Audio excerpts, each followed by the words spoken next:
Namo tassa bhagavato arahato samma sambuddhassa. Namo tassa bhagavato arahato samma sambuddhassa. Namo tassa bhagavato arahato samma sambuddhassa. Baik, selamat malam. Semoga Anda semua dalam keadaan sehat. Kita melanjutkan pelajaran kita ya.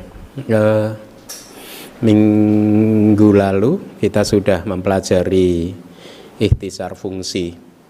Jadi kita sudah sampai di bab ketiga dari kitab Abhidhamma Sanggaha.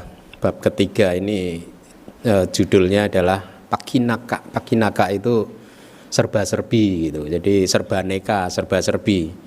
Jadi serba-serbi artinya di dalam bab ketiga ini kita akan mempelajari berbagai hal ya, seperti ikhtisar, apa yang pertama, perasaan kan, wedana, wedana hetu kicak dwara alambana watu, perasaan, ikhtisar perasaan kita sudah selesai.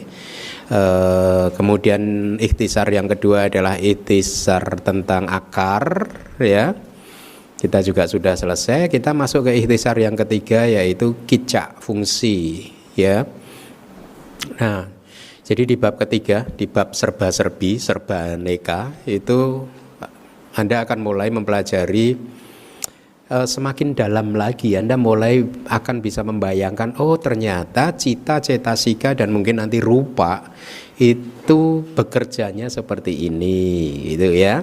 Kalau di bab pertama kan tentang cita, tentang kesadaran, mungkin Anda masih remang-remang memahami kesadaran, bagaimana dia bekerja. Tetapi semakin bertambah bab yang Anda pelajari, nanti pemahaman Anda akan menjadi semakin sempurna ya. Nah, di bab yang ketiga di ikhtisar fungsi ini kita akan mulai menempatkan cita dan cetasika sesuai dengan tugasnya masing-masing, fungsinya masing-masing. Jadi harus Anda pahami bahwa cita dan cetasika itu pada saat kenapa dia muncul? Dia muncul karena dia harus melakukan fungsinya. Kira-kira seperti itu ya. Pada saat cita muncul, cetasika muncul, dia melakukan fungsinya, dan setelah fungsinya itu selesai dia akan lenyap kembali. Ya.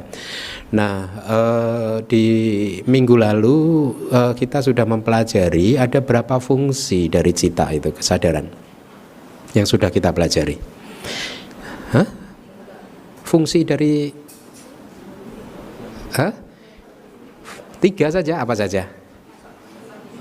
Total kok 14, bagus. ya maaf, pertanyaannya kurang tegas ya. Tadi sebelum masuk ke kelas saya mendapat message dari salah satu umat kita di Medan. Jadi video kita ini dilihat oleh umat dari berbagai kota ternyata ya. Dan dia mengatakan, wah kelas malam ini akan menjadi semakin seru nih Bante ya. Iya mungkin semakin seru. Mulai kemarin ya, mulai minggu lalu udah seru ya. Baik, benar, ada 14 fungsi. Jadi sekarang Anda tahu cita itu fungsinya hanya itu saja, 14 saja. Ya, nanti akan kita kondens, kita mampatkan lagi dari 14 menjadi 10. Nah, minggu lalu kita sudah mempelajari 3 fungsi dari cita. Saya sampai sengaja melompat fungsi cita yang pertama, yaitu sebagai penyambung kelahiran kembali kan. Artinya apa? Sekarang Anda tahu nih bahwa kelahiran itu ya, selama kita masih mempunyai asawa, ya, selama belum bisa menghancurkan asawa, maka arus kesadaran akan terus menemukan kelahiran, memproduksi kelahiran baru. Ya, tidak terputus, energi tidak bisa musnah, betul tidak? Cita itu energi juga. Cocok nggak dengan ilmu pengetahuan? Tidak bisa dimusnahkan. Kehidupan kita tidak bisa dimusnahkan, energi hanya bisa bertransformasi terus-menerus. Ya tidak? Ya, sama konsepnya, teorinya itu seperti itu, sama. Kehidupan kita tidak bisa musnah, akan terus mengalami transformasi sampai terakhir asawa itu hancur semua, kita menjadi arahat, dan setelah itu sudah tidak ada kelahiran lagi. Kina jati, kelahiran sudah hancur, sudah nggak akan ada kelahiran. Ya, nah selama belum menghancurkan asawa, maka kematian akan disusul dengan kelahiran kembali. Tidak terputus. Menurut Theravada, kehidupan masa lalu dan kehidupan yang sekarang itu tidak ada jedanya. Ya, ini pemahaman yang dianut di mayoritas Theravada, meskipun sekarang juga berkembang ada jedanya, ada alam-alam jeda seperti itu, tetapi kita mayoritas Theravada memegang pemahaman bahwa kehidupan satu dan kehidupan yang kedua tidak ada jedanya sama sekali. Sama hari ini hari Sabtu, jam 12 malam, tengah malam nanti masih hari Sabtu kan? 1 detik kemudian sudah pindah hari Senin. Iya. Bayangkan saya Minggu aja udah mulai. Berarti ada jedanya Minggu ya. Berarti hari Sabtu dan hari Minggu ada jedanya enggak? Enggak ada kan? Jam 12 teng. Masih hari Sabtu ya berarti ya. Lebih 1 detik udah Senin Minggu ya. Pengen Senin aja. Kalau Minggu soalnya banyak tugas. Ya, seperti itulah kira-kira satu kehidupan dan kehidupan yang lain itu. Begitu satu kehidupan selesai, maka kehidupan berikutnya langsung muncul. Ya. Jadi begitu cuti cita kesadaran kematian muncul, ya. Minggu lalu kita sudah pelajari cuti cita itu fungsinya sebagai apa? Membuat kehidupan ini jatuh gitu. Cawati, jatuh. Ya, artinya meninggal gitu. Atau kalau Anda bekerja setahun cuti 12 hari berarti Anda nggak bekerja lagi. Selama 12 hari itu sudah mungkin kata Indonesia cuti diambil dari situ, mungkin ada kemiripannya. Ya. Nah, kemudian kesadaran pertama di dalam setiap kehidupan disebut apa? Pati sandi winyana, kesadaran penyambung kelahiran kembali, ya. Kemudian tugas cita yang kedua adalah sebagai bawangga, ya. Kenapa? Tugas dari bawangga itu apa? Mempertahankan kehidupan kan? Mempertahankan eksistensi, mempertahankan kehidupan. Nah, minggu lalu juga sudah saya sampaikan bahwa ketiga fungsi tadi dilakukan oleh cita yang sama, ya. Sama itu dalam artian hanya namanya saja, bukan wujudnya yang sama, ya. Artinya ini penyambung kelahiran kembali, nanti ini juga yang jadi bawangga, ini juga yang jadi cuti, enggak. Katakanlah Anda atau seseorang terlahir dengan pati sandi winyananya adalah Mahawipaka yang pertama, kesadaran resultan besar yang pertama, maka sepanjang hidup dia bawangga citanya juga Mahawipaka yang pertama, dan nanti dia meninggal dunia juga dengan bawangga Mahawipaka yang pertama. Jadi dengan kata lain Anda juga bisa mengatakan bahwa sebenarnya pati sandi winyana, kemudian bawangga dan cuti cita itu semuanya adalah bawangga, penyambung yang mempertahankan kehidupan. Hanya saja kemudian dibedakan, bawangga yang muncul di detik pertama di setiap kehidupan diberi nama khusus sebagai pati sandi winyana. Bawangga yang muncul di detik terakhir di dalam satu periode kehidupan disebut cuti cita. Ya, semuanya bawangga, penyambung eksistensi, faktor kehidupan, bawa plus angga itu, ya. Nah, kita kemarin saya sudah sampaikan ini, ya. Ya, Anda lihat kembali chart Anda, proses kognitif di pintu mata yang lengkap. Nanti di bab keempat Anda akan mempelajari banyak variasi dari proses kognitif, ya. Ini hanya saya berikan satu contoh, proses kognitif pintu mata lengkap, Nanti ada yang tidak lengkap. Kenapa ini saya berikan? Karena saya ingin Anda semakin paham tentang membantu Anda untuk menghafalkan 14 fungsi dari cita, ya. Anda lihat pada kolom yang sebelah kiri itu arus bawangga. Itu berarti arus bawangga. Kenapa? Karena tidak ada objek yang yang muncul, ya. Selama tidak ada objek baru yang muncul, maka arus kesadaran kita ini masuk ke bawangga. Begitu ada objek baru, ya, kemudian kita memperhatikan, kayak tadi misalkan ada suara di ujung sana, kita mendengarkan, ya, maka suara tadi minggu lalu sudah saya jelaskan kan, suara tadi itu dia menggetarkan dua pintu. Pintu yang pertama adalah pintu batin, yaitu bawangga sendiri. Bawangga itu pintu batin, ya, adanya di hadaya watu, di hati jantung kita, landasan hati, landasan, ya, jantung, hadaya hati. Menggetarkan bawangga sebagai pintu batin, dan juga pada saat yang bersamaan menggetarkan pintu telinga. Kita bicara suara kan, atau kita bicara ini karena pintu mata. Kalau ada objek mata muncul dan kita memperhatikan, maka objek mata tadi menggetarkan dua pintu sekaligus secara bersamaan, yaitu pintu batin atau bawangga, dan yang kedua adalah pintu mata, ya. Sehingga karena dia menggetarkan pintu batin yaitu bawangga, maka Anda lihat itu arus bawangganya mulai terganggu. Ada angka nomor 1, sehingga itu hanya diberi istilah seperti itu supaya kita mudah untuk memahaminya, ya. Jadi sebenarnya itu semua arus bawangga kan, ya. Bawangga pertama yang muncul bersamaan dengan munculnya objek mata disebut bawangga lampau, ya. Tapi kan dia berlangsung sepanjang satu cita kana, momen cita, hanya satu momen kesadaran, satu saat kesadaran yang sangat singkat sekali, muncul kemudian lenyap. Kemudian kenapa cita lain harus muncul? Kenapa? Karena ada objek yang sedang menggetarkan pintu batin dan juga pintu telinga. Berarti arus kesadaran aktif harus muncul terus. Bawangga itu arus kesadaran pasif, ya. Tetapi kenapa ini begitu objek muncul di angka nomor 1, objek mata muncul di bersamaan dengan munculnya bawangga lampau, kenapa bawangganya tidak langsung terputus? Kan pertanyaannya seperti itu. Kenapa harus menunggu 3 momen kan, itu angka 1, 2, 3 kan, baru arus bawangga terputus kan, ya. Nah, arus bawangga itu diibaratkan, perumpamaannya itu seperti seorang yang berlari kencang, arusnya kan kencang nih. Pada saat dihentikan dia tidak langsung berhenti. Nanti perumpamaannya sama dengan jawana juga. Arus, ya, begitu dihentikan dia masih membutuhkan 1 detik, 2 detik, 3 detik baru berhenti total. Kira-kira seperti itu, ya. Nah, bawangga yang nomor 2 itu bergetar kan, bawangga calana. Kemudian terputus upaceda, bawangganya mulai terputus di situ.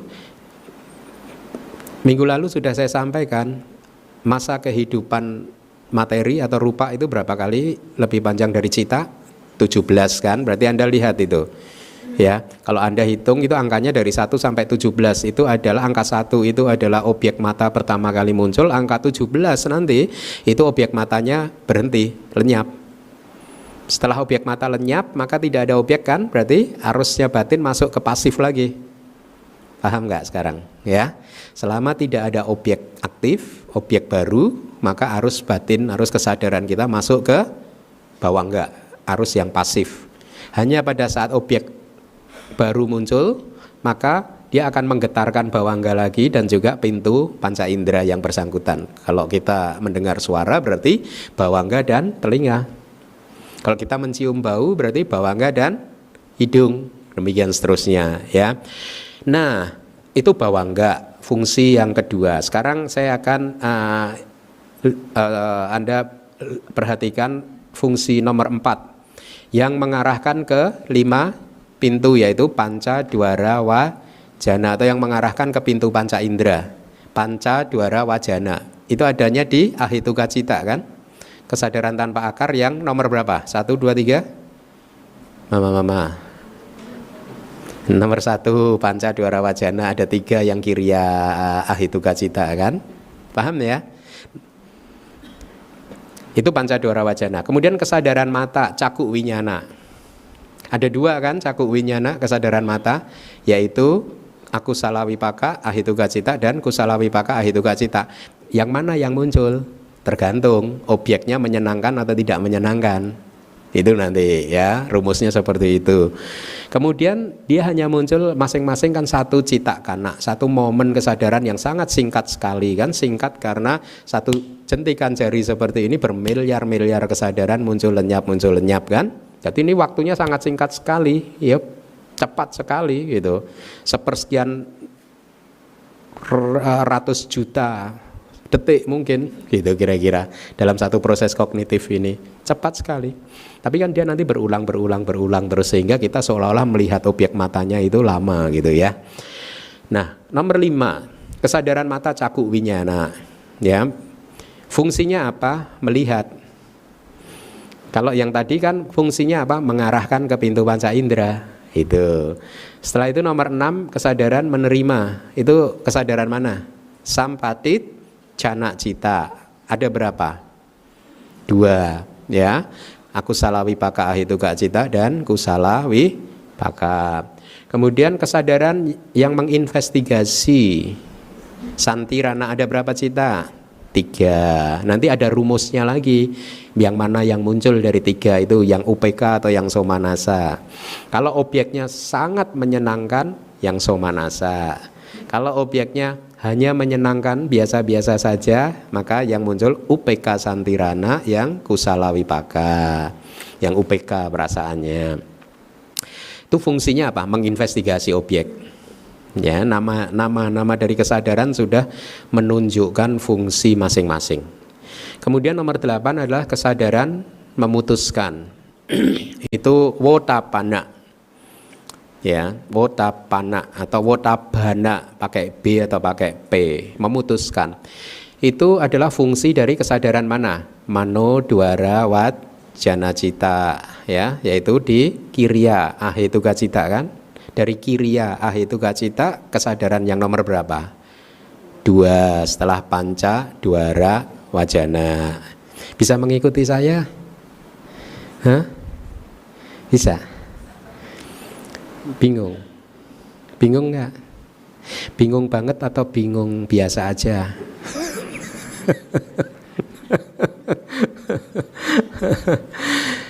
Nah, setelah itu ada 7 momen yang sama jawana. Jawana ini momen di mana kita merespon terhadap respon kita terhadap objek atau reaksi kita terhadap objek. Sehingga kalau kita ini adalah putujana atau kita orang ini adalah putujana belum tercerahkan atau seka sotapana sakadagami anagami, maka jawananya itu bisa kusala atau akusala ya. Kalau anagami sudah enggak akusala lah ya. Kusala. Kalau putujana ya bisa akusala, bisa kusala. Atau bisa ada berapa cita yang bisa berfungsi sebagai jawana? Minggu lalu sudah kan? Ada 55 kan? Apa saja? Hafalannya gimana? Hafalan 55 yang mudah. Semua kusala cita, semua akusala cita. Kusala, akusala, wipaka kan? Tapi wipakanya tidak semua. Hanya yang pala cita. Kusala, akusala, wipaka, kiriya kan? Wipakanya tadi tidak semua, hanya yang pala cita. Kiriyanya semua tidak? Tidak, semua kiriya kecuali 2 saja, yaitu yang mengarahkan. Kalau Anda hitung itu ada 55 ya. Nah itu semua bisa muncul sebagai jawana, tergantung proses kognitif apa yang sedang terjadi ya. Jadi inilah mengapa karma kita itu ditentukan di momen jawana ini. Kalau kesadaran sebelum jawana tadi itu munculnya sudah sesuai dengan hukumnya, sudah tidak bisa menghindari ya. Kalau objeknya jelek ya cakuk winyana yang muncul harus yang ini gitu kan, yang akusala wipaka dan seterusnya. Jawana tidak terikat pada objek. Jadi reaksi kita terhadap objek itu sesungguhnya adalah pilihan kita. Ya, artinya kalau objeknya tidak baik, tidak harus membuat kita sedih. Paham? Objek dunia ini tidak bisa mengendalikan kita. Ya, semua itu adalah pilihan-pilihan kita. Ya, itu jawana. Kemudian yang nomor 16, kesadaran registrasi. Kalau di buku ini akan saya ganti ini, tadara mana, kesadaran yang mempertahankan objek. Mempertahankan objek yang tadi diambil jawana tadi, dipertahankan 1 kali, 2 kali, dan kemudian objek rupa atau materinya udah masuk ke momen ke-17, berarti hilang kan? Dan karena objeknya hilang, maka arus kesadaran kita, arus sungai kesadaran kita tetap harus mengalir, dia masuk lagi ke arus yang pasif. Nah, itu adalah 14 fungsi dari kesadaran. Anda harus hafalkan, karena kalau Anda tidak hafal, nanti bab keempat juga akan menjadi makin sulit buat Anda. Banyak ya yang harus dihafal ya. Nah, supaya mempermudah cara Anda untuk menghafal 14 fungsi ini, kitab komentar memberikan perumpamaan pohon mangga. Ya. Anda dengarkan perumpamaan pohon mangga itu seperti ini.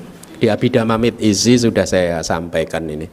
Jadi ada seseorang yang tertidur di bawah pohon mangga. Habis bekerja di sawah, mencangkul, kecapean, kemudian dia tertidur di bawah pohon mangga, ya, angin semilir, ya, membuat tidurnya makin lelap.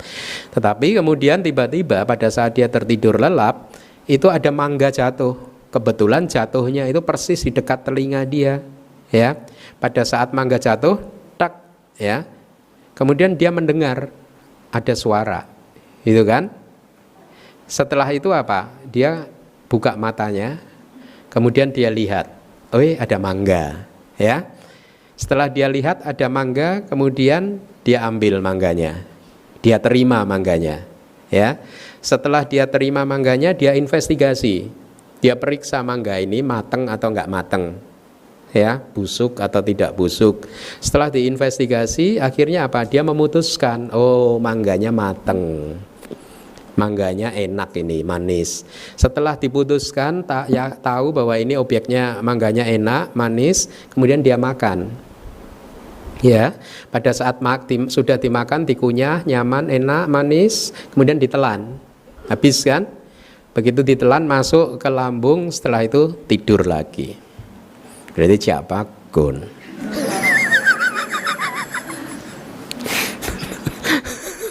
Ya.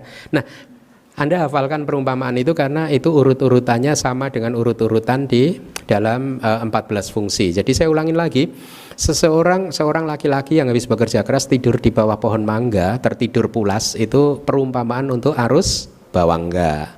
Kemudian ada buah mangga jatuh, ya, menghantam telinga dia, artinya secara non fisik, sehingga dia terbangun dari tidurnya.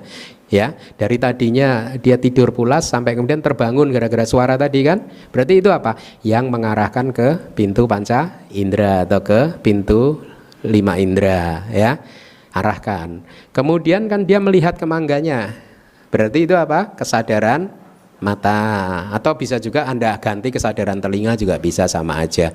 Pokoknya kesadaran panca indera, ya, dwi panca winyana. Kemudian setelah dia lihat kan mangganya diambil, berarti itu adalah kesadaran menerima. Setelah dia ambil, dia pegang kan, diperiksa kan, berarti itu kesadaran menginvestigasi. Kemudian setelah diperiksa kan, diputuskan kan, oh mangganya masak, manis, berarti itu adalah kesadaran yang memutuskan. Setelah diputuskan mangganya itu manis kan, dimakan sama dia, dinikmati kan, jawana. Jadi pada momen jawana ini sesungguhnya cita menikmati objek secara penuh, dinikmati secara penuh, ya, bereaksi atau merespon terhadap mangga tadi, dimakan objeknya. Sama kalau Anda sedang mendengar pujian, maka kata-kata pujian itu juga Anda makan, Anda nikmati dengan jawana Anda. Bisa Anda nikmati dengan loba mula cita, bisa Anda nikmati dengan mahaku salah cita, ya. Nah, itu jawana. Setelah dimakan kan kemudian ditelan kan, masuk ke tenggorokan sampai ke lambung, berarti itu adalah tadaramana yang mempertahankan mangga tadi, mempertahankan objek, ya. Setelah sampai lambung selesai, dia tidur lagi kan, bawangga lagi. Ya. Berarti sekarang 14 fungsi itu mari kita sebut satu-satu, jangan melihat catatan coba. Yang pertama adalah pati sandi winyana, yang kedua adalah bawangga, yang ketiga adalah yang mengarahkan, yang keempat adalah kesadaran panca indera, ya, kesadaran mata, ya.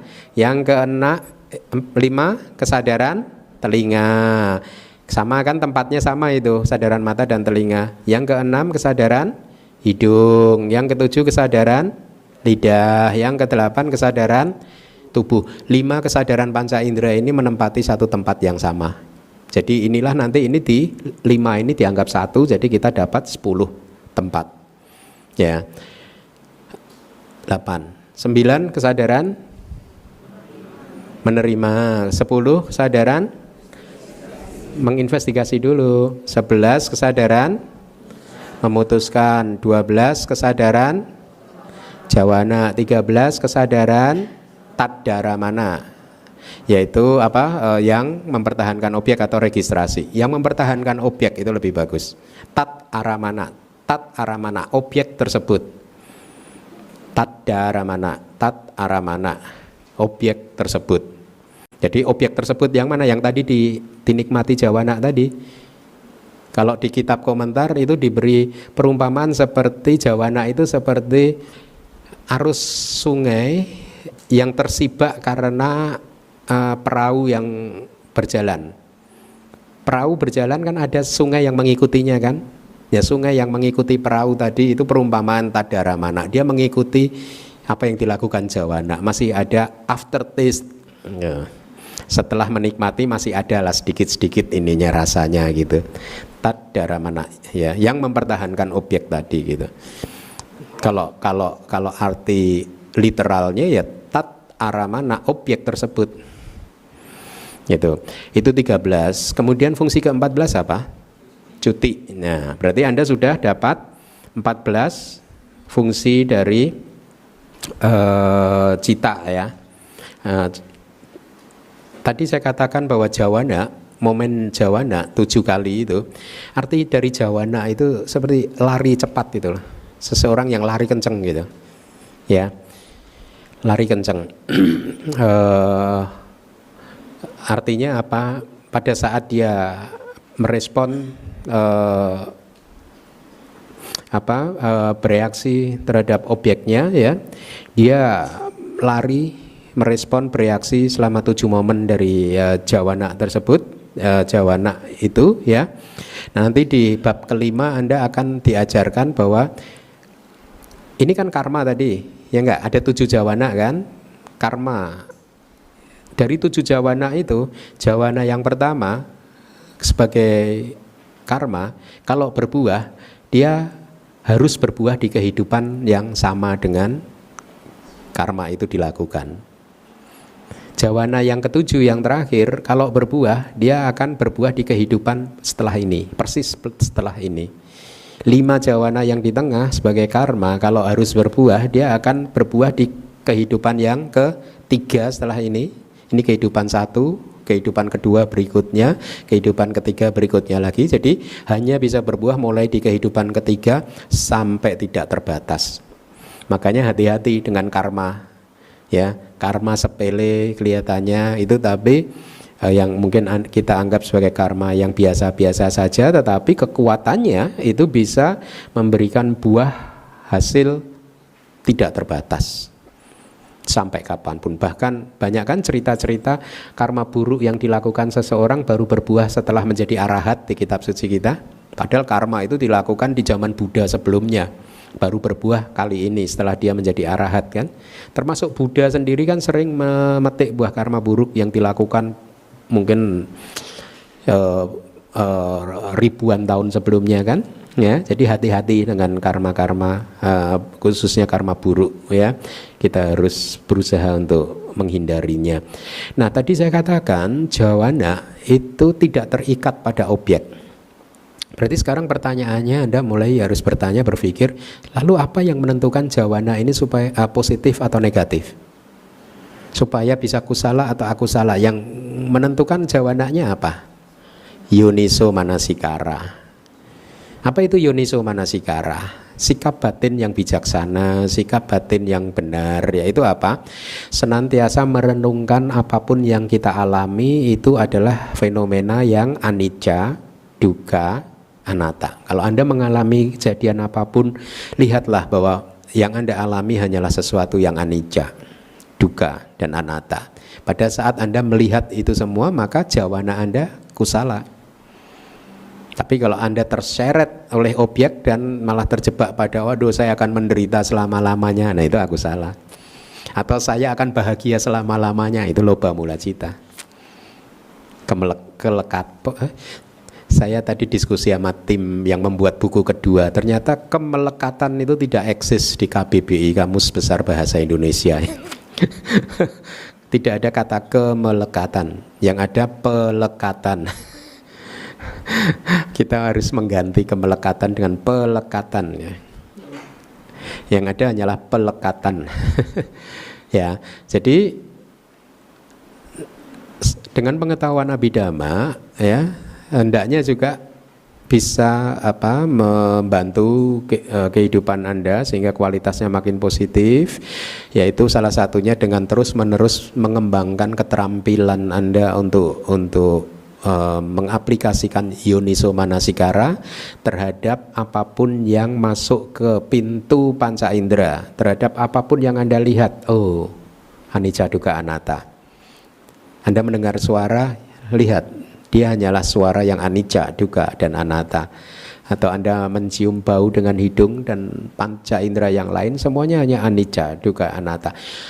Pikiran Anda, obsesi-obsesi Anda, semuanya juga anicca, dukkha, dan anatta, ya. Semua emosi-emosi kita, semua juga anicca, dukkha, dan anatta. Kemarahan kita, kebencian kita juga anicca, dukkha, dan anatta. Kebahagiaan kita juga anicca, dukkha, anatta, ya. Keberhasilan kita juga anicca, dukkha, anatta. Cinta kasih meta kita anicca, dukkha, anatta. Semua anicca, dukkha, anatta, ya. Dan yang menarik adalah pada saat kita persepsi kita bahwa semua fenomena itu anicca, dukkha, dan anatta, ternyata kebahagiaan menjadi semakin kuat dan stabil. Ya, maka kembangkanlah yoniso manasikara di dalam kehidupan Anda sehari-hari, ya. Nah,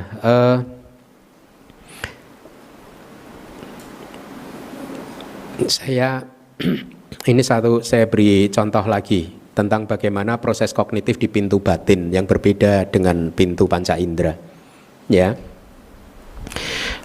Yang pertama itu bawangga, kemudian bawangga bergetar, bawangga terputus, MDV itu mano dwara wajana, yang mengarahkan ke pintu batin, bukan ke pintu panca indera.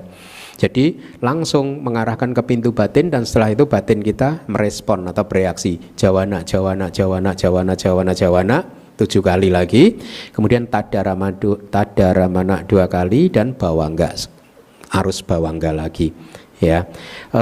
Saya sampaikan ini hanya untuk pengetahuan awal saja bahwa ada 2 proses kognitif di 2 pintu yang berbeda.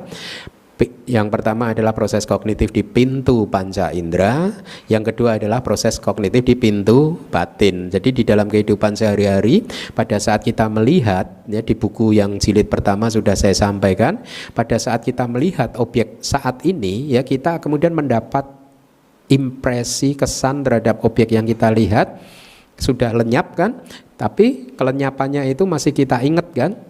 Ingat kesan-kesan tadi kita masukkan di dalam hati, kemudian muncul proses kognitif pintu batin yang pertama, itu atau proses yang kedua, ya. Dia akan mulai melihat, tadi warnanya apa, misalkan, oh jubah, ya, warnanya merah gitu. Setelah itu yang ketiga, proses kognitif pintu batin akan mulai melihat keseluruhannya, oh itu tadi biku, ya. Sampai akhirnya yang kelima akan mengetahui secara penuh, oh itu Bante Keminda. Dan kemudian kita bereaksi, bisa dengan loba mula cita, bisa dengan mahakusala cita, ya. Baik, mari kita lihat. Ini sudah fungsi dari penyambung kelahiran kembali adalah menyambung, sudah. Kemudian fungsi dari bawangga juga sudah. Fungsi dari yang mengarahkan dan seterusnya hendaknya dirangkai atau diartikan dengan benar sesuai dengan penjelasan yang tadi sudah kita bahas, ya. Berarti Yang mengarahkan ke pintu panca indera fungsinya apa? Mengarahkan. Ya. Kesadaran mata fungsinya apa? Melihat. Kesadaran telinga fungsinya mendengar. Kesadaran hidung mencium bau. Kemudian kesadaran lidah menikmati rasa, merasakan makanan, merasakan rasa gitu ya. Kemudian kesadaran tubuh fungsinya apa? Apa di situ? Menyentuh. Apa? Menyentuh kan? Ya, menyentuh. Kemudian yang menerima fungsinya menerima, yang menginvestigasi fungsinya menginvestigasi.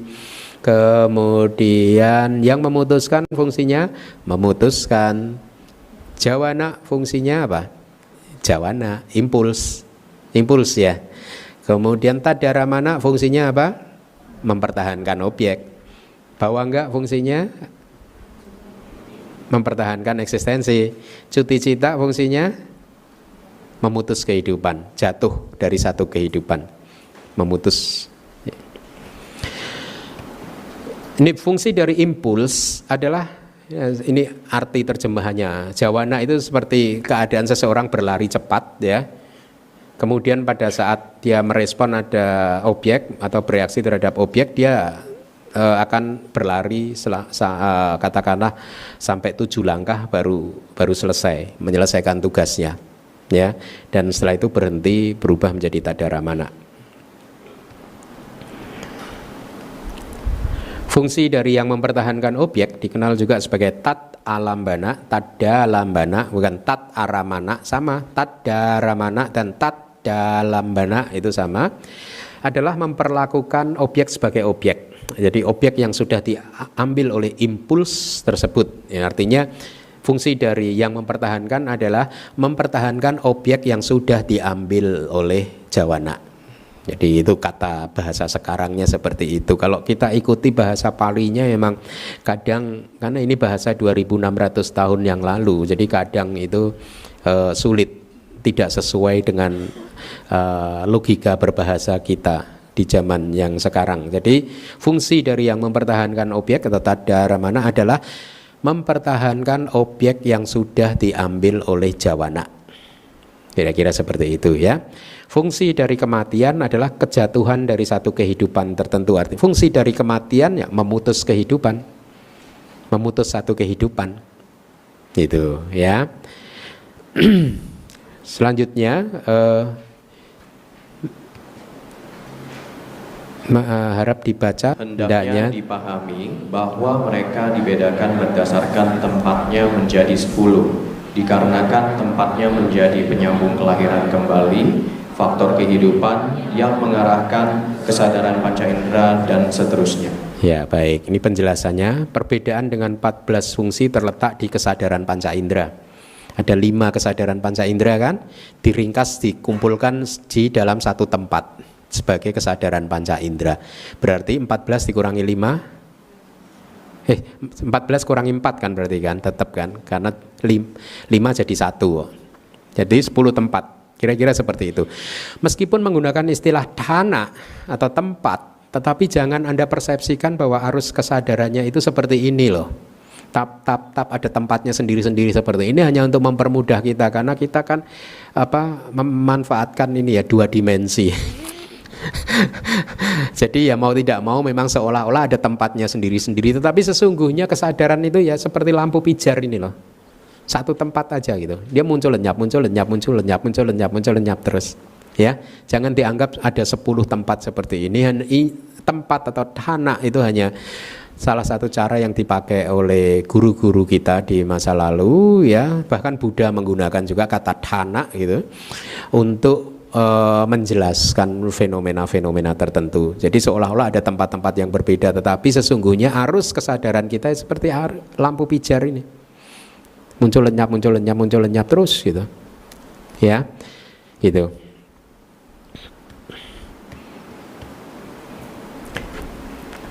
Jadi dengan demikian dari 14 fungsi kita mendapatkan 10 fungsi. Lihat itu. Yang pertama patik sandi kan itu. Ya.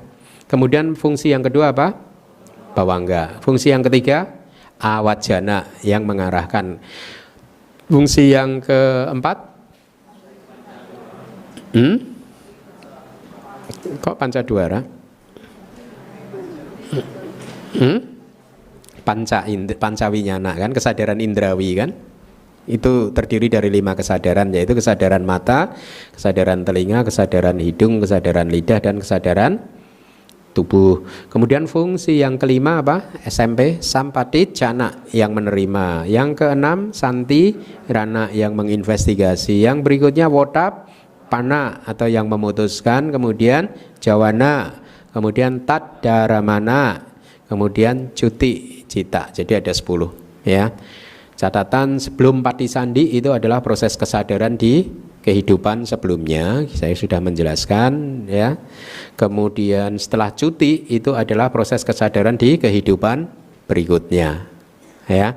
Kecuali seseorang telah mencapai tingkat kesucian arahat, di mana setelah cuti sudah tidak ada lagi kesinambungan kesadaran, padam, apinya padam ya.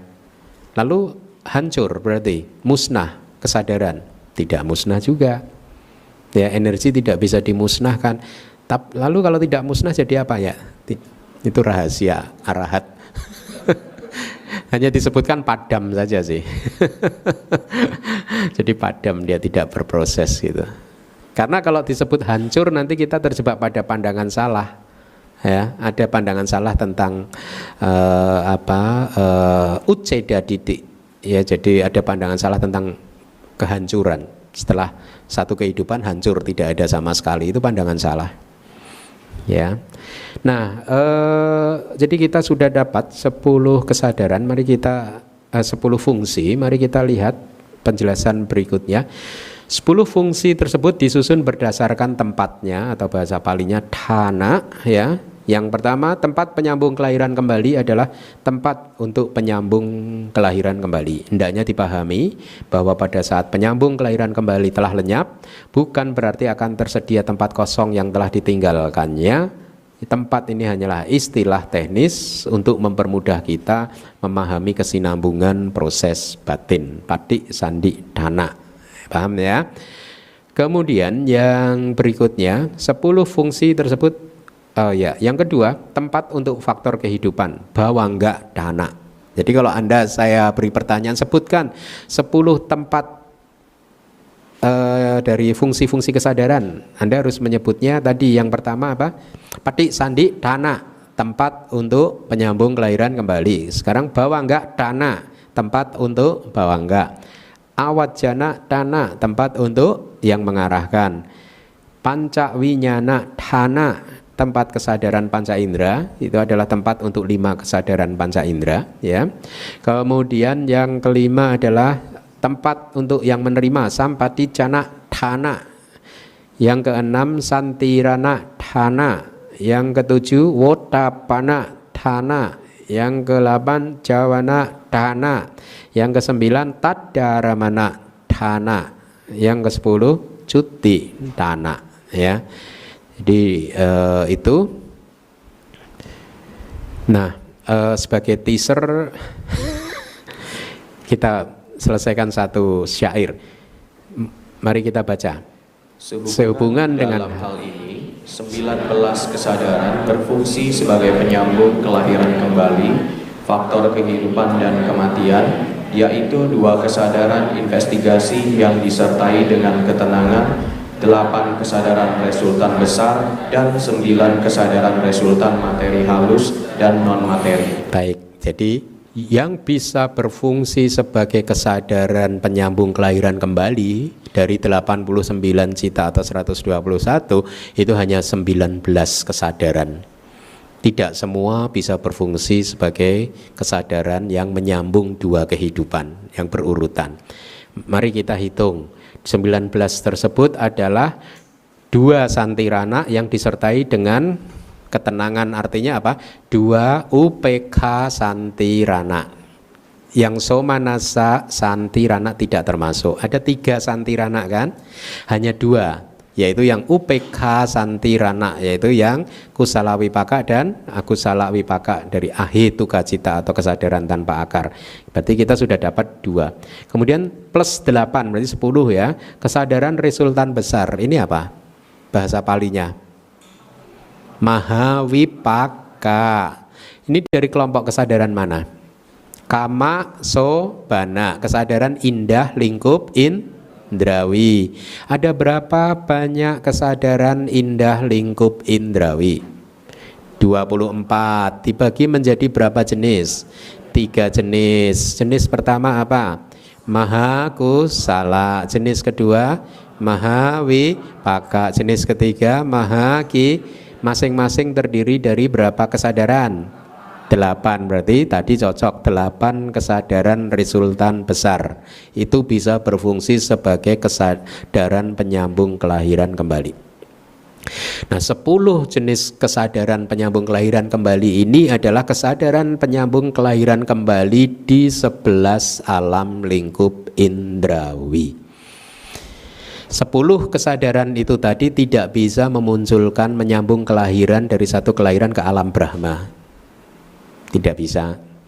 Dia hanya bisa menyambung kelahiran kalau UPK Santirana yang akusala wipaka itu menyambung kelahiran menuju ke kelahiran di 4 alam rendah. Yang UPK Santirana akusala wipaka. Anda harus lengkap menyebutkannya. UPK Santirana yang kusala wipaka akan memunculkan kelahiran di mana? Ya, dewa rendah bisa. Kalaupun sebagai manusia, ini maaf, itu manusia yang cacat sejak lahir. Nanti di bab ke-4 atau ke-5 kita belajar ini. Ya, buta sejak lahir, ya, tuli sejak lahir, kemudian idiot sejak lahir. Nah, ini karena dia lahir dengan kesadaran penyambung kelahiran kembali yang ahituka, tidak cukup kuat untuk memunculkan indera mata atau indera telinga kalau misalkan dia tuli sejak lahir gitu, ya. Atau kalau mentally deranged gitu, kesadaran penyambung kelahiran kembalinya yang tanpa akar tidak cukup kuat untuk membentuk membentuk kualitas mentalnya supaya sempurna. Akhirnya dia idiot itu atau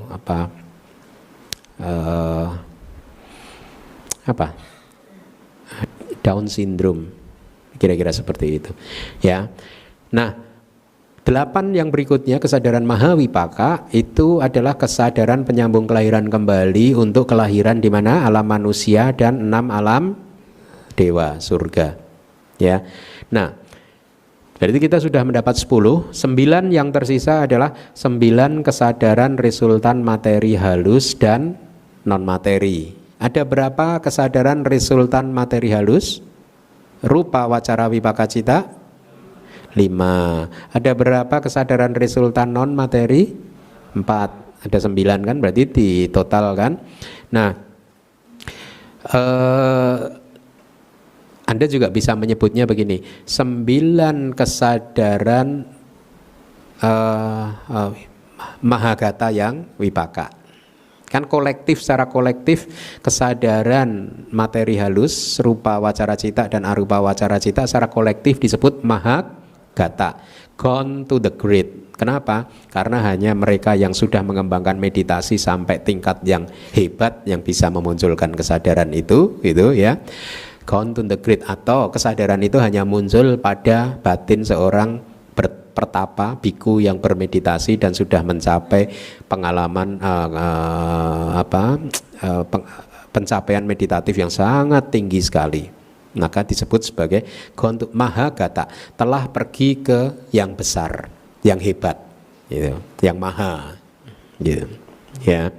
Jadi 9 kesadaran resultan materi halus dan non materi, kalau dia berfungsi sebagai kesadaran padik sandi, maka dia akan memunculkan kelahiran di alam Brahma yang terkait. Artinya kalau yang sedang muncul adalah rupa wacara wipaka cita yang pertama, jana pertama kan berarti akan memunculkan kelahiran di alam Brahma jana yang pertama.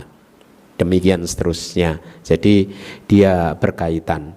Inilah mengapa di kelas tentang kesadaran di semester lalu, di awal-awal kelas saya mengatakan bahwa Acarya Anuruddha telah membuat skema kesadaran 89 kesadaran sedemikian rupa sehingga mempermudah kita untuk belajar, dan juga nama-nama kesadaran tersebut itu sama mempunyai hubungan yang erat dengan struktur 31 alam kehidupan. Ya, misalkan kama wacara cita itu berhubungan dengan kama wacara bumi. Ya. Alam kehidupan kama wacara, kama lingkup indrawi. Rupa wacara cita kaitannya erat dengan alam kehidupan di alam Brahma rupa wacara, alam Brahma materi halus. Arupa wacara cita berkaitan dengan alam kehidupan arupa, Brahma arupa. Dia berkaitan, ya. Oleh karena itu kan definisi kesadaran, kalau Anda masih ingat apa definisi kama wacara cita? Definisinya adalah kesadaran yang biasanya muncul di alam lingkup indrawi. Apa definisi rupa wacara cita? Kesadaran yang biasanya muncul di alam Brahma materi halus. Ada kata biasanya. Ya, sering-seringnya muncul di sana, tapi bukan berarti dia tidak bisa muncul di tempat lain. Kalau Anda bermeditasi mencapai jana, maka Anda memunculkan kesadaran rupa wacara atau bahkan mungkin arupa wacara, tergantung dari pencapaian jana Anda. Ya, definisi arupa wacara cita adalah kesadaran yang sering-seringnya muncul di alam Brahma arupa. Lokutra cita, kesadaran yang melampaui dunia, melampaui 31 alam tadi, melampaui dunia pancakanda, ya, berarti keluar dari samsara, merealisasi nibbana. Baik, saya rasa untuk kelas kita cukup, sudah 1 jam, tidak terasa. Mau lanjut? Saya lanjutkan loh, sampai jam 11. Baik, saya rasa panitia akan ada sesuatu yang ingin disampaikan, maka kita cukupkan kelas kita. Terima kasih dan semoga Anda tidak kesulitan untuk menghafalkannya. Aduh.